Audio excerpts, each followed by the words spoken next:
I have to say, unfortunately, last talk in our little symposium, given by Konstanze Krueger. And as far as I know, oh, first of all, Konstanze comes from the University Nürtingen-Geisling in the south of Germany. And as far as I know from her publication record and everything else I know about her, she spent most of her academic career in equine science. And so her talk today is about equids and the impact of husbandry management on needs and offer opportunities for innovation. Konstanze, please share your screen with us. Thank you so much for the invitation. So I share my screen now to get started already. So let's go. Do we have the desktop? Wait. Zoom is always different than all the others. Below the screen with all the pictures of the participants, there is a button for share your screen. Yeah. Perfect. Okay. Perfect. Good. So thanks for inviting me to this wonderful conference and for having trust in me to bend the attention of the speakers in the last talk. So I hope all of you are still have still a little bit attention span left for my topic, and I would like to talk about equids or horses, as Jan already introduced, and especially about innovative behavior in horses. And we started this research series some time ago, and today I would challenge the question whether husbandry and management create need or rather offer opportunities for innovation in equids or for innovative behavior. So let's start with, oh, do you see the pictures also now from the, can you see the whole screen or just, because I still see the. Just the text, just the text. Yes, but you see the screen just, and not the pictures of all the people from the conference. No. Okay, because I'll still have the pictures from you as well. Okay, fine. So I just continue.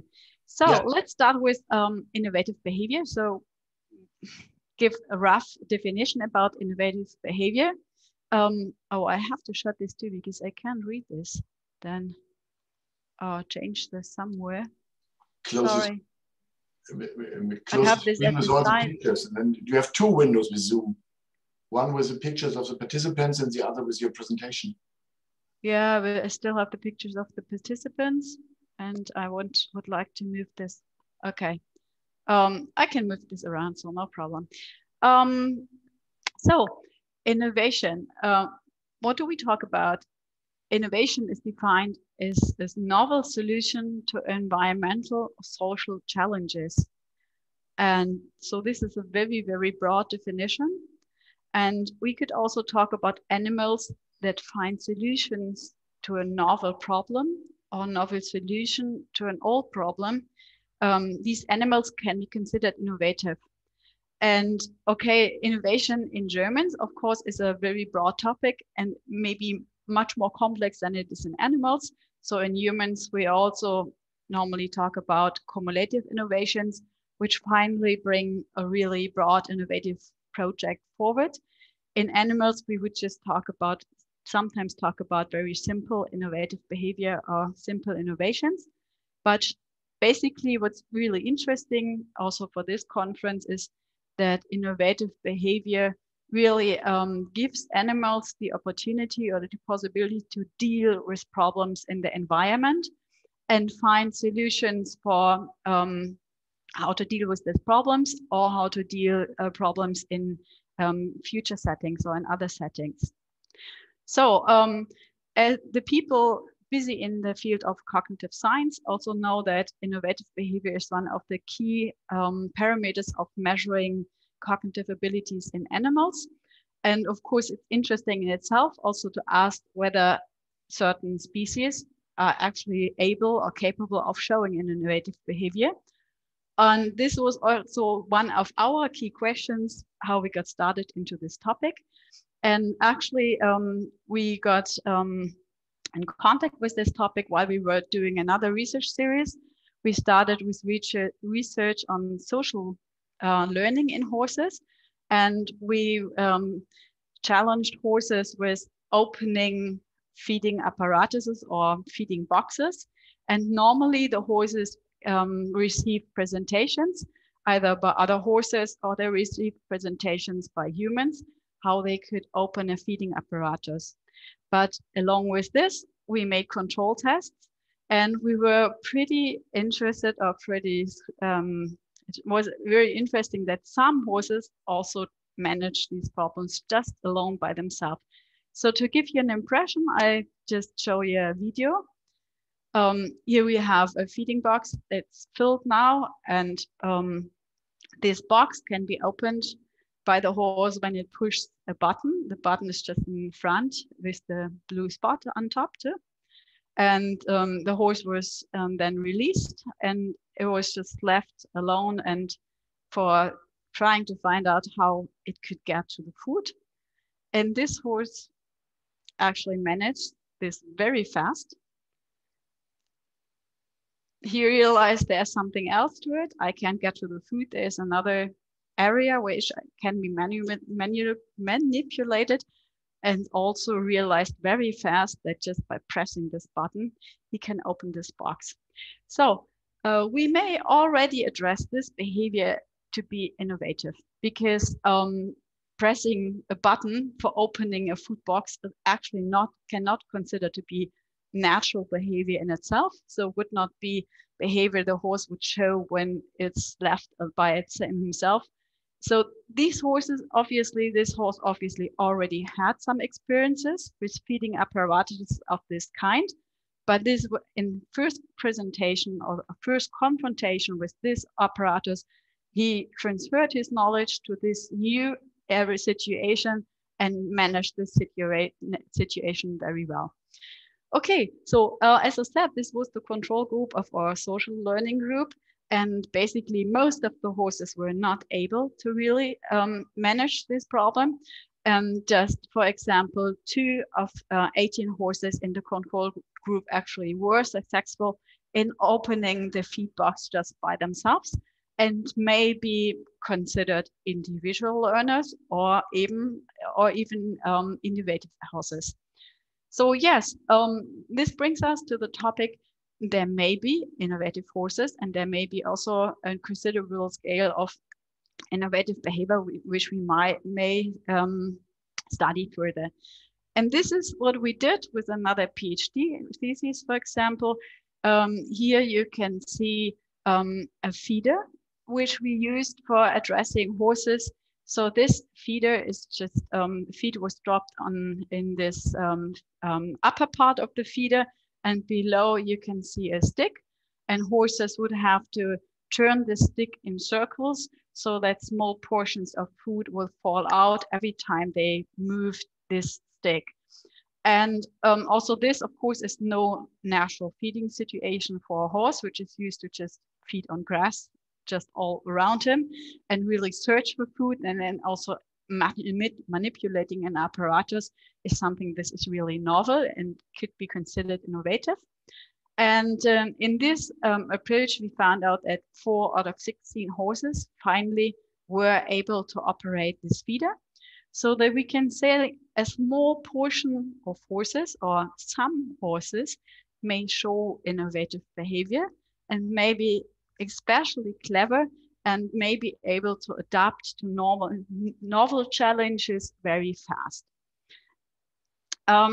When you scan the internet, and this was one of our next approaches, you may find many videos on YouTube or in the internet at all, which show impressive behavior. And sometimes it's kind of difficult to really make up the mind what's really going on. Just as this is one simple one. We found this video on YouTube. You may even, if you follow the link I gave you above, it's still present.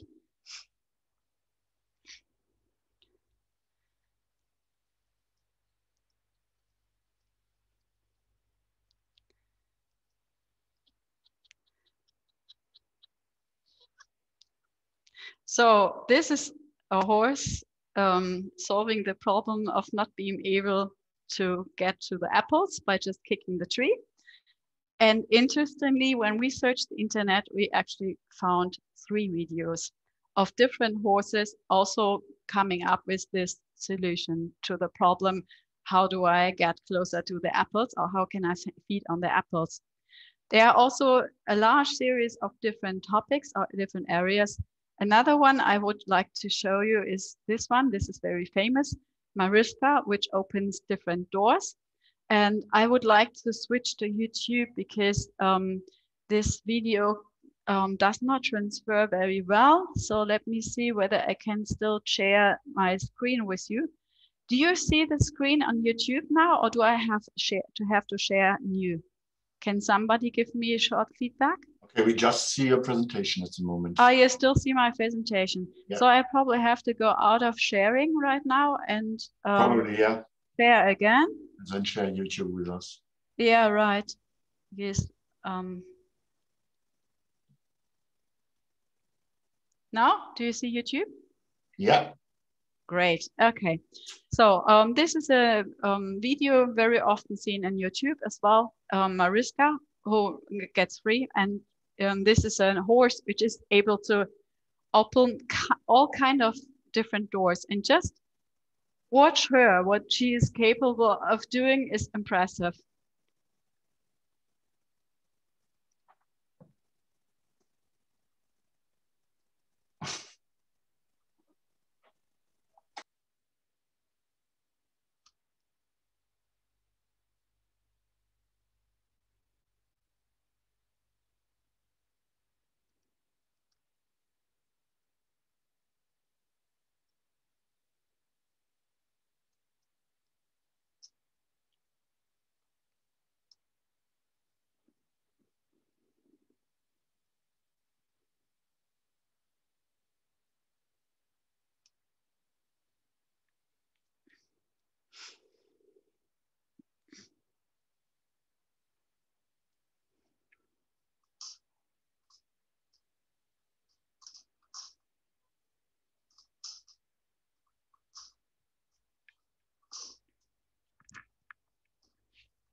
So, okay, so now I have to get back out of YouTube again.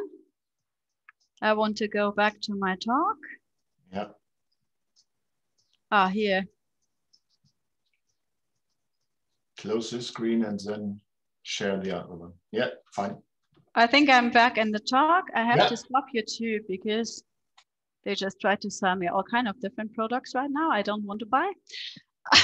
Okay, no, okay, I'm back in the talk now. So thanks for watching this video. So what we found very interesting in this video is that this is all different doors opened just by one animal. And if you really observe closely, Mariska seemed to have an understanding not only about how to manipulate a door for a certain time and then it will be open. She really understood the principle of opening doors. She searched for locks in different areas and opened different kind of locks and in any kind of different direction. And so this is really clever. And so this is, I would say, really also especially clever horse. And but brought us to the idea that we may give this a closer look. So what do we actually find? So there is a really broad source of information we could access if we would really evaluate all these videos. And we were especially interested whether there is also interesting on husbandry and management, and whether the animals actually show all this impressive behavior because they have to cover certain needs, or whether everything is covered, they have everything they need and just do this on top as so-called luxury behavior, and develop these interesting behaviors and be innovative. So if we talk about whether horses have needs, of course we have to define what these needs can be in a human environment. And we came up with 4 different needs we proposed. This was firstly is social contact as one of the needs. We would emphasize is very important for a social species like the horse. Some also say social companionship is very important. And there also free movement has been claimed to be one of the main aspects that's very important for the species horse. And access to roughage is also one of the main important environmental aspects that were claimed in many papers to be basic needs. And you can just view all these in isolation, or of course also different combinations of these needs. And what we set out now is just a literature research first, in which we try to search the literature whether there is enough indication on that horses actually suffer when they experience restrictions in these aspects, basically social contact, social companionship, free movement, and access to roughage. Because if we really talk about this as a basic need in animals, we have to prove that they actually suffer if they are restricted in these needs. So our first, we set out to read all the literature we could find and try to organize this literature in terms of the responses that were shown by the animals or were reported in these studies. And we categorized them in 4 different areas. The first was stress responses. Then we had parameters measuring active responses. Stress responses, I may also explain more in detail. Stress responses could, for example, be glucocorticoid or cortisol production, or heart rate variability, or any other cardiovascular functions, or also behaviors that indicate stress can also be summed there. And then we had active responses as another group, which kind of means that the animals increase activity. They show more activity, they're more active, they may be also more aggressive, they respond faster, and they look for more contact to other conspecifics to humans. And in contrast, we have passive responses, which means that horses retreat. And this may even be, they retreat even so far that they may show depressive-like responses. Also, this has been published in horses, that horses are capable of really showing depressive-like behavior that's comparable also to human depressive-like behavior. And finally, we have abnormal behavior. This is mostly stereotypic behavior or self-harming or something like this. This could be summed in this group. So then we set out to find out whether the journals gave us enough indications that there is, that these basic needs we were looking for are supported with finding changes in the responses: stress response, active response, passive response, and abnormal behavior. And actually it was quite interesting because many studies reported changes, but others also reported that there was no change in the indicator they were looking for. But mostly we can say it's more studies showing actually a change, or actually horses actually responded to these restrictions. And most prominent when we have a combination of restrictions, For example, when you see on the last line of this table, we have restrictions in social contact, free movement, plus excess of roughage. And here we find many studies that really looked at in these areas, looked at these aspects. But we also find many papers that show that animals show stress responses, show active coping responses, passive coping responses, and also a high number of abnormal behavior. So what we can come up at the end of this literature review is to say that it's very difficult to really prove that every basic need, if you would claim this, basic need in itself, can be, would show or would produce abnormal behavior or changed behavior or stress responses in horses, because the literature is not very extensive in this area, which may be caused by the fact that housing condition is always a very complex setting. So for most studies, it was very difficult or even impossible to just change one of the parameters, just one of these restrictions, and measure the reaction of the horses. So mostly we have many papers in the area that really looked into restrictions in social contact and free movement. And then we have some papers that looked into a change into social contact, free movement, and access to roughage. But if these are changed in combinations, horses actually appear to suffer. So in the end, we can say, okay, we can, it may be really supported by the literature that we could claim this basic needs, and really the needs animals or the horses have towards their environment, that they really show behavioral differences, stress responses, when we restrict them in social contact, free movement, and access to roughage. So giving this as a pioneering study was important for us, because when we want to look at the innovative behavior and really analyze whether innovative behavior differs depending on how the environment of the animals is really constructed or composed, then of course we have to prove first that there is a need of for the animals for these certain aspects. Coming back to the innovative behavior and also to the data from the internet. So as I started off with before, we looked at the videos, and this brought us to the idea that we may attack this question with crowdsourcing.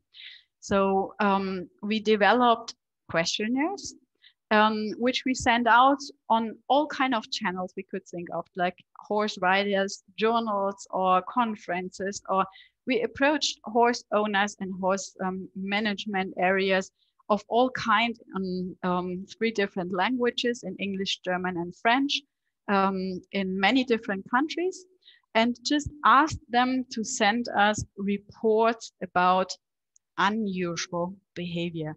So on purpose, we did not talk about innovative behavior. We just asked them to report us about something they have never seen in other horses before, just whether they observed unusual behavior. And we also along with this, we also asked them questions about the supposed basic needs, like whether the horses were kept alone or in groups, or how often or how long they are turned out on pasture, or how are they fed, and so on and so on. Also some aspects of training were part of the questionnaire. So because we tried to eliminate the point that the behavior shown was trained, which also asked 2 or 3 different questions in different orders throughout the questionnaire, to trying to control for this. And finally came up with 523 answers from the questionnaires. So 523 reports and 109 videos we found in the internet, just YouTube videos, as you saw before, which finally gave us 1,011 cases of innovative behavior that we may claim innovative behavior. We kicked out some reports because in these reports we were not quite sure whether the horses were trained. So any indication that may consider they were trained, we just kicked them out. And we also kicked out some cases in which we had, in which the behavior shown was not really novel, or so it just seemed to be caused by, may have been caused by welfare issues or something like this, or were abnormal behavior or so, and so forth. So all these behaviors we did not really were explained by or were defined by us to be unnormal behavior, abnormal behavior caused by reduced welfare, were not considered in our case reports. Konstanze, 4 minutes to stop. Wait. 4 minutes left. What's left? 4 minutes. Oh, 4 minutes. Oh, sorry. Oh, I didn't consider it would take so long.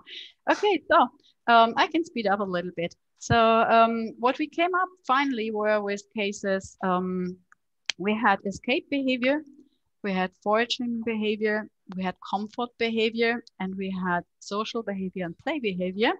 To come up with some examples you may have seen before, like foraging, for example, was kicking the fruit tree, but also opening doors of containers or opening containers.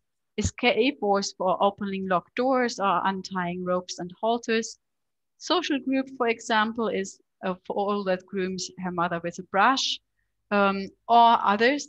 Comfort behavior is scraping straw in the middle of the stall and lying down on it or something like this.